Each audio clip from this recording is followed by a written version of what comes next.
সার্বিক অবস্থা বিশ্লেষণ করে দেখা যায়, মনে হয় ওদের পাপের পরিমাণ এত বেশি হয়ে গেছে, আর বাংলাদেশের মাটি কেমন যেন মোমেন্টের রক্ত খাচ্ছে।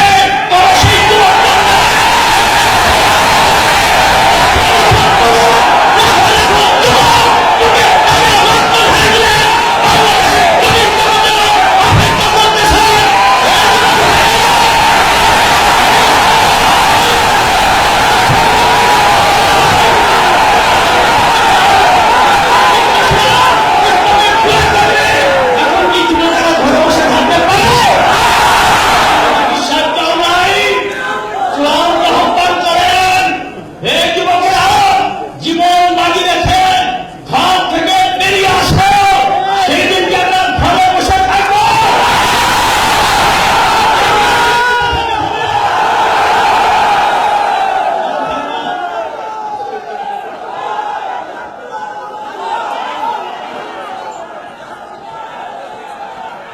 সাথে সরকারের কাছে, শুধু তাই না, প্রশাসনের ভাইরা যারা রয়েছেন তাদের কাছে বিনীত অনুরোধ, যদি ইসলামের পক্ষে কথা বলার জন্য এদেশের মুসলমান রাস্তায় নামতে চান, আপনারা অনুমতি দিবেন। আপনারা বিদেশিকে খুশি করার জন্য আর বাহানা করবেন না।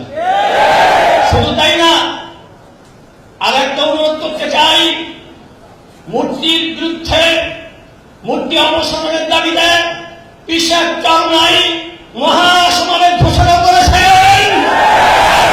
21 এপ্রিল মহাসমাবেশে যদি আপনারা ইসলামের পক্ষে থাকেন, মূর্তি যদি অপছন্দ করেন, যেমনটা অনেকে বলে থাকেন, তাহলে অনুমতি দিয়ে দেন, তার বাহানা করবেন।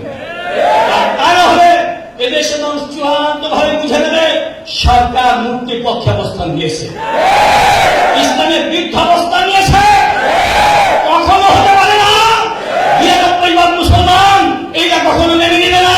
এদেশের যারাই সরকার হয়েছে, সরকার গঠন করেছে, অনেকেই ইসলামের আলো ফুটিয়ে নিবানোর চেষ্টা করেছে।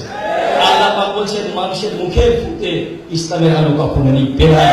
অনেক ষড়যন্ত্র হয়েছে, ইসলাম এখন সেই অবস্থায় অবস্থান করতেছে।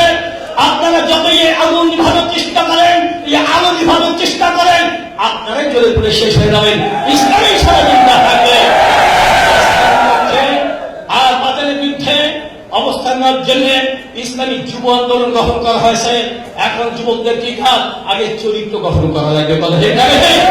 রাসূলুল্লাহ সাল্লাল্লাহু আলাইহি ওয়াসাল্লাম ইরশাদ করেছেন, তোমাদের মধ্যে ওই মানুষটাই শ্রেষ্ঠ মানুষ, সবচেয়ে ভালো মানুষ, যার চরিত্র ভালো।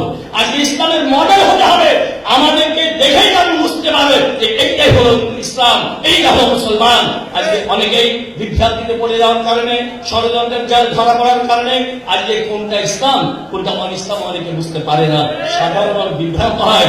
যুব সমাজকে ইসলামের মডেল হতে হবে, তাদেরকে